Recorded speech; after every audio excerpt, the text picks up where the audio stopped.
تو چلیے حضرت یوسف کی کہانی کے اس حصے کو سمجھتے ہیں جہاں ایک ہی محل کے اندر دو بالکل الگ الگ دنیائیں آباد ہیں۔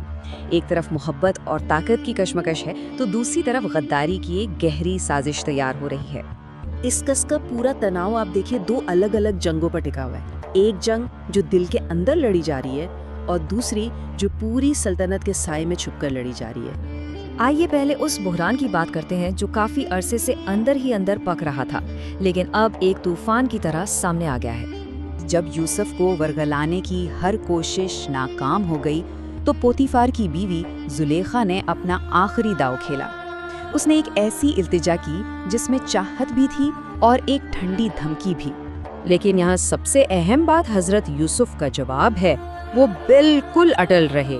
ان کے لیے یہ معاملہ صرف ذاتی پسند ناپسند کا نہیں تھا، بلکہ یہ اپنے آقا سے وفاداری اور اپنے ایمان کا سوال تھا۔ اچھا، اب جیسے ہی محل کے اندر یہ ذاتی ڈرامہ چل رہا تھا تو دوسری طرف ایک بہت بڑا عوامی خطرہ پورے سلطنت کے روحانی مرکز کو نشانہ بنانے کے لیے تیار ہو رہا تھا۔ یہ ایک سیاسی سازش تھی جو ایک گہرے مذہبی اختلاف سے پیدا ہوئی تھی۔ سازش کرنے والوں کا ایک گروہ تھا جو یہ مانتا تھا کہ ان کا سب سے بڑا کاہن آمن ہوتب ایک مرتد ہے اور اسے راستے سے ہٹانا ضروری ہے۔ اور ان کا طریقہ دیکھیے، یہ کوئی غصے یا جذبات میں کیا جانے والا جرم نہیں تھا، بلکہ ایک بہت سوچا سمجھا قدم بقدم سیاسی منصوبہ تھا۔ آئیے اب محل میں واپس چلتے ہیں جہاں زلیخا کا الٹیمیٹم یوسف کے آقا پوتیفار کو ایک بہت ہی مشکل فیصلہ کرنے پر مجبور کر دیتا ہے۔ ذرا پوتیفار کی حالت کا تصور کیجیے۔ وہ ایک عجیب سی صورتحال میں پھنس گیا تھا۔ ایک طرف اس کی بیوی کا مطالبہ تھا، دوسری طرف شہر میں ہونے والی باتیں، اور ان سب کے بیچ یوسف کے لیے اس کے دل میں عزت تھی۔ لیکن پھر ہمیں یوسف کا رد عمل نظر آتا ہے جو سب سے حیران کن ہے۔ وہ اس قید کو سزا نہیں بلکہ ایک طرح کی راحت کے طور پر دیکھتے ہیں۔ ان کے نقطۂ نظر سے جیل کی کوٹری دراصل محل کے اخلاقی اور سماجی جال سے آزادی تھی۔ یہ ایک بہت بڑا سبق ہے کہ کیسے ایمان شدید دباؤ میں بھی طاقت کا ذریعہ بن سکتا ہے۔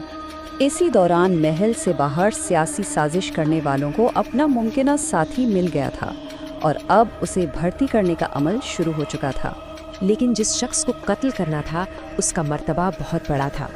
لوگوں کی نظر میں وہ ایک نیم دیوتا کی حیثیت رکھتا تھا۔ اسے مارنا صرف قتل نہیں بلکہ کفر سمجھا جاتا۔ تو اس خوف پر قابو پانے کے لیے ایک بہت بڑا انعام پیش کیا گیا، 2000 سونے کے سکے، ایک ایسی رقم جو کسی کی بھی زندگی ہمیشہ کے لیے بدل سکتی تھی۔ یہاں ہم دیکھتے ہیں کہ یہ فیصلہ کتنا بھاری تھا۔ ایک طرف زندگی بدل دینے والا موقع تھا اور دوسری طرف اگر راز کھل گیا تو پورے خاندان سمیت موت کی سزا۔ اور اب کہانی آخری موڑ پر آتی ہے جہاں اس ممکنہ قاتل پر دباؤ اپنی آخری حد تک پہنچ جاتا ہے۔ وقت بہت کم تھا، اسے زندگی اور موت کے اس معاملے پر فوراً فیصلہ کرنا تھا۔ یعنی اب تو کچھ نہ کرنا بھی ایک بہت بڑا خطرہ تھا۔